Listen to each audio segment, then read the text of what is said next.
Yes, na leo nimekutana na Moses ambaye ni dereva wa bodaboda, tuweze kupiga naye story, tuweze kujua ni changamoto gani ambazo wao kama bodaboda wanakutana nazo kupitia abiria jijini Dar es Salaam.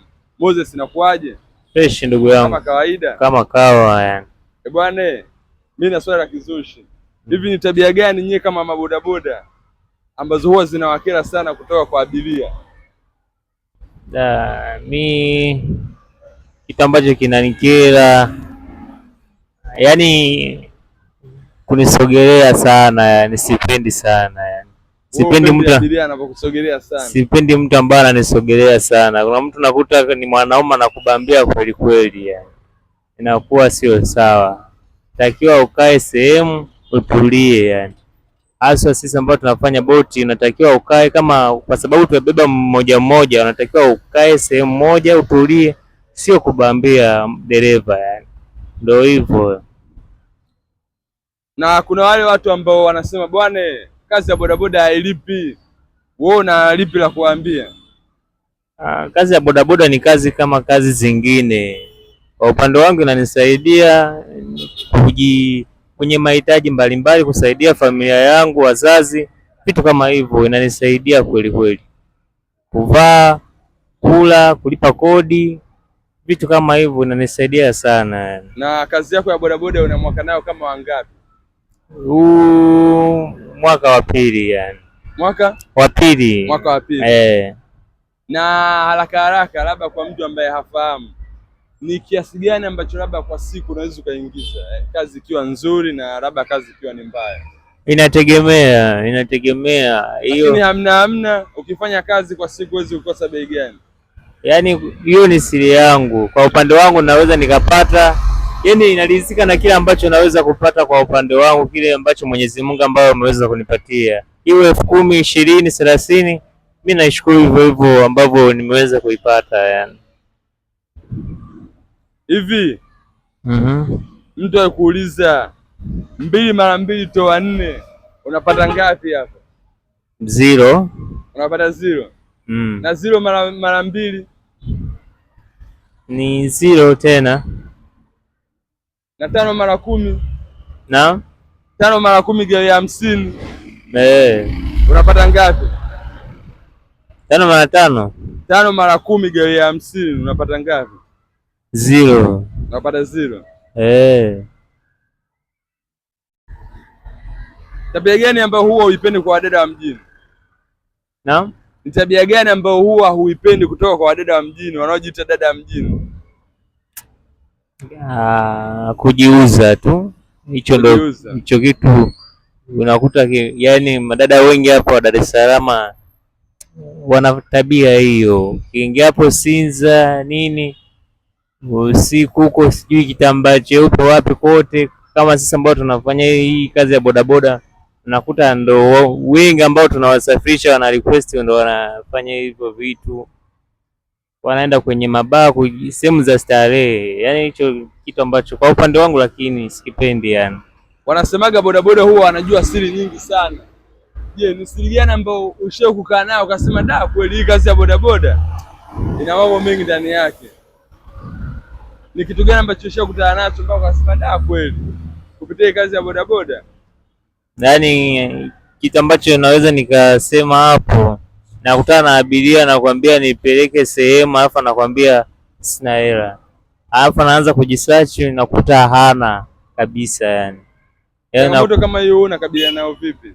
Waga mimi napotezea, japo naumia sana kweli kweli, naumia kweli. Naona mtu namtoa sehemu amerequest imekuja 5,000 alafu nampeleka nakwambia sina, inakuwa ni shida. Kwa upande wangu naumia kwa sababu natumia mafuta, nachoka na mimi mwenyewe.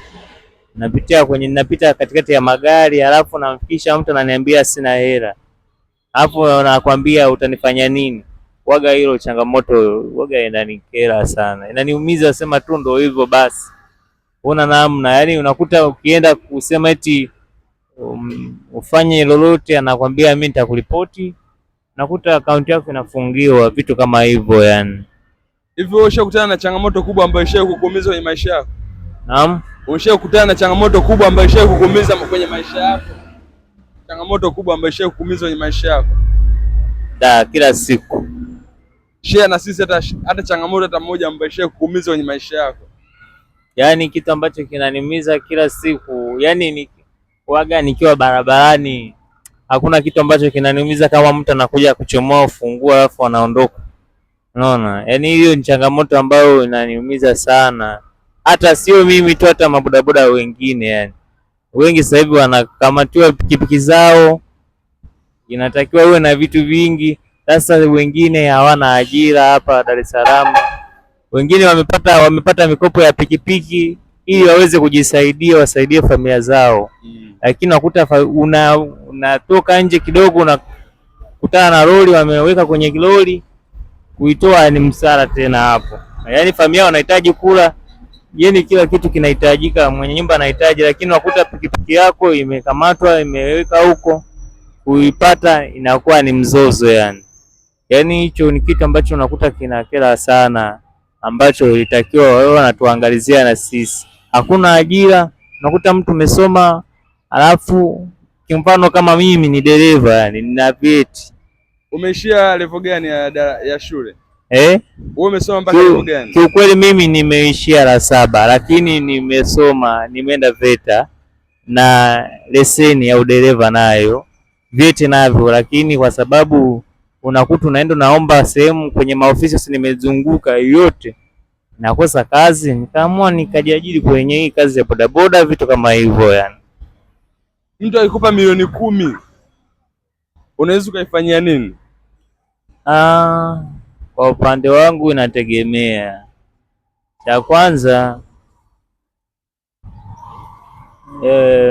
milioni 10 naweza nikanunua bajaji, nayo baki nikapeleka kwenye kituo cha watoto yatima, vitu kama hivyo yani. Mara mwisho kuumia au mara mwisho kulia ilikuwa ni lini kwenye maisha yako? Sikumbuki, sema japo naumia, lakini sikumbuki ni lini ambao nimelia. Waga nalia, sema tu zile emotion, unakuta kuna kitu kinakuja kwenye hisia yani, unakuta kinakuja, lakini kama mtu amekufa, kama juzi nimelia kwa sababu ndugu yangu amekufa, so ni vitu vya kawaida tu. Lakini una mpenzi? Mimi hapana. Umeshakuumizwa kwenye mapenzi? Sana tu. Hebu ni share na mimi tukio moja ambalo lishakukuumiza kwenye mapenzi ambalo ni kubwa, ili kwa watu wengine pia labda anaweza wakafarijika kupitia hadithi yako. Kiukweli kwa upande wangu shawahi kumpenda mwanadada fulani hivi, kampenda, lakini sema tu nikazani na yeye ananipenda yani. Yaani zilipopita siku kadhaa nikaona ananiletea mieusho yani. Kaona napiga simu, mtu ananiambia nisubiri. Mimi nikisema nisubiri, napiga tena, naona naambia hebu subiri kwanza. Yaani alikuwa na kazi ambazo haziishi yani. Mimi kwa upande wangu nilimpenda sana kiukweli. Nikiangalia jinsi kiukweli, tuache masiala, nilimpenda yule binti, japo yeye hakunipenda. Alafu baadaye akaja akaniambia yeye alikuja kuniambia baadaye ya kwamba hivi, kwa mfano siku utakapotambua kama na mahusiano na mtu mwingine utafanyaje yani. Nikajua hapa sina mtu, sina kitu kweli kweli. Yaani kwa upande wangu akaniambia, bwana, ni kweli mimi na mtu wangu hapa. Lakini hapo mimi nilikuwa nasikiaga yani kwamba kuna mchikaji fulani hivi na sijui kwa anakuja na KST kwao pale yani.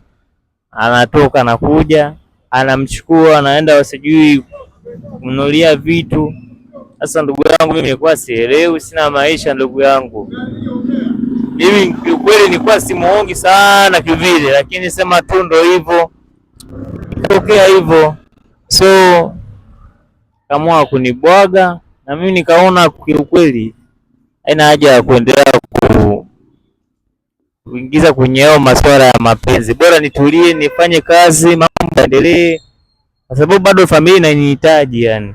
Siwezi kujiendekeza na mambo ya mapenzi, vitu kama hivyo. Hapana, nimeamua kuachana na hayo mambo, niendelee kupambana. Pengine Mungu anaweza kanisaidia nikafika kwenye ndoto zangu za kuwa dereva, vitu kama hivyo yani. Ushauri sasa mmoja kwa vijana ambao wako magetoni, wako nyumbani, hawataki kupambana kwa kuamini kwamba mimi nimesoma, labda nataka kazi za ofisini. Hebu washauri vijana ambao wako mtaani au wamekaa wanasikilizia kazi ziwakute nyumbani. Ni kweli, kwa ushauri wangu, kuna vijana wengi wako mtaani. Kwa upande wangu, kitu ambacho naweza nikawashauri, mwenyewe sijasoma sana kivile, nimeshia la 7, lakini nimeweza kujitahidi kusomea kazi ya udereva. Yaani kazi yangu ambayo nimeweza kusomea, nimetafuta kadri niwezavyo. Miaka 2 imepita nikiwa sijapata hata angalau mtu ambaye anaweza kanisupport. Nimeenda kwenye maofisi mengi sana hapa Dar es Salaam, nimetuma barua kama 200 lakini hakuna barua ambayo imepokelewa, na niambia subiri tutakuita. Vyote vikapotelea huko. Mimi kiukweli nikaamua, kwa sababu nilikuwa na vichenchi fulani, nikajichanga nikanunua bodaboda USD. Nikaamua kufanya hii kazi ya bodaboda, japo inanisaidia kulisha familia, mama na wadogo zangu, vitu kama hivyo, japo hapo mkoani. Na mimi inanisaidia kulipa kodi na vitu vingine na mahitaji hapa na pale, inanisaidia kwa upande wangu. Unaambia vijana watoke magetoni. Yaani kitu changu ambacho naweza nikasema vijana ambao wananisikiliza, atoke magetoni. Waache kulelewa na mishangazi huko, wafanye kazi, wajitume, waache tabia za kukaa na kufanya vitu ambavyo havieleweki. Yaani hata neno la Mungu linasema tutakula kwa jasho. Yaani kitu ambacho cha kuwashauri, tufanye kazi. Kama unaona kama huwezi kufanya, tafuta mtu mwingine ambaye anaweza kukusaidieni, mfanye kama grupu fulani hivi muweze kusaidizana. Kama wewe unaona kwa upande wako huwezi, huoni pa kuanzia, tafuta mtu mwingine. Yaani tafuta kitu ambacho nakipenda, angalau ujaribu kufanya hicho kitu kwa kitu ambacho unapenda. Sio kila kitu unaona ni kigumu kwako. Hapana, hakuna bahati kwenye hii dunia. Eti unaenda kanisani kila siku utapata, unamwomba Mungu akupe nini? Hapana, mimi siamini katika kwenye miujiza. Mimi naamini katika mafanikio ya kufanya kazi na kujituma, vitu kama hivyo. Sio kusema unaenda kanisani juma ngapi kwenye maombi kila kitu. Hapana, naamini ya kwamba ukipambana, nachojua hata Mungu maandiko anasema fanyeni kazi zenu siku 6, siku ya 7 upumzike. Vitu kama hivyo yani. Ndio nachoamini. Yeah.